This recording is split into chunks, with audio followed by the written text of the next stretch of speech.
What is your position on the proposed PBID, the Business Improvement District? PBID. I feel like the PBID, the folks worked on it for about 2 years. And it came to the council once in a while to review what has been going on. Then when it finally came to the council and we saw the whole picture, I feel like it's too large. I feel like they put the boundaries, they included the schools, the churches, and the school administration building, and the churches, City Hall, and all through there. I just think the PBID is too large. It's too expensive. It costs a lot of money annually, and a lot of it was for administration, actually, and marketing. And I think they should be basically for what it started to be, to help the downtown merchants and partner with the city and in the streetscape that we plan to have, to work with us, the city, to keep it clean. And that's what it was all about to begin with, but it got out of hand, and in my opinion. So I think we need to rethink the entire Business Improvement District plan. Sharon, we'll just keep it, why don't you just handle that one, and we'll move it right down there, since everyone's started with a question, I think. Okay. And then we'll just go back clean up, Christine. Okay. Well, I was one of the people on the PBID formation committee, spent a lot of time looking at the variables there. The short version and the kind of the countrified thing that settled out in my soul was that dog had fleas, but I thought that dog could hunt. And I think it's a shame that this city's gone through 2 iterations of a bid and then a PBID and can't seem to get this together. And it's not this, I don't mean the city with a capital C, but I really thought that to focus on creating an identity in this essential corridor between development that's going to happen to the west in our city and the redevelopment of Grossmont Center to the east would pay dividends in the long run. And I thought it was a good idea to bring in a professional and give us the opportunity to move forward and have, well, remember what Alice B. Tokla said about Oakland, there's no there.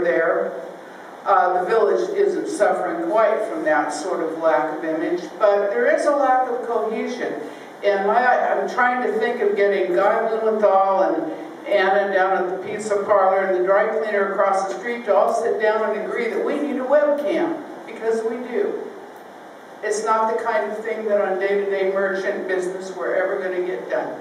I think the PBID could have done those kinds of things, and I think by the time the Grossmont Center gets demoed and you see 25% of your sales tax revenue go away for 2 years, you should be very glad that you had a vibrant, revitalized downtown.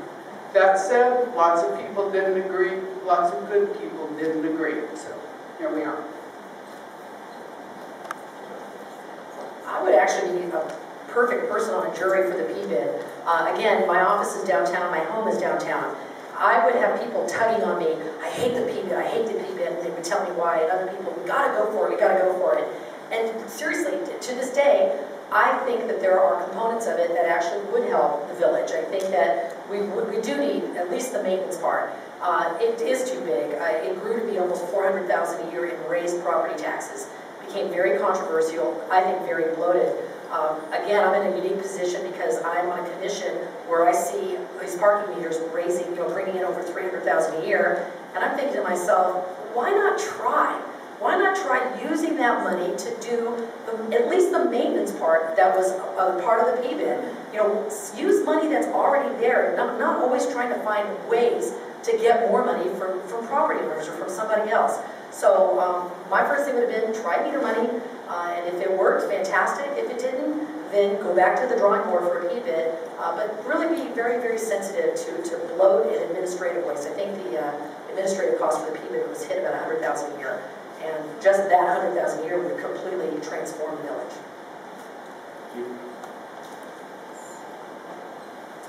I don't think that we should be raising revenues from the school district or the churches, and in some ways not from the taxpayers, to pay for a marketing plan for downtown building owners. I think that was the basic flaw, is that it was a bit of an overreach, and that we should be the deliberative city that we are. We're well run, take our time with some things, which can be frustrating, but we make sure that we make the right decisions. And I think that's a hallmark of what the Mesa has going on for it. I think that we do need a maintenance district, and combined with the streetscape and the new downtown that I can see, with more people living close to those streets down there, it's going to be an exciting place to be. It's going to be a place that wants to bring in, it's going to bring in a lot of younger families, and we can use that in the Mesa. So I say we go back to the drawing board, come up with something that works well with the streetscape project, and that we don't ask my kids in school to give up $7,000 a year towards, you know, they could be using towards books and technology.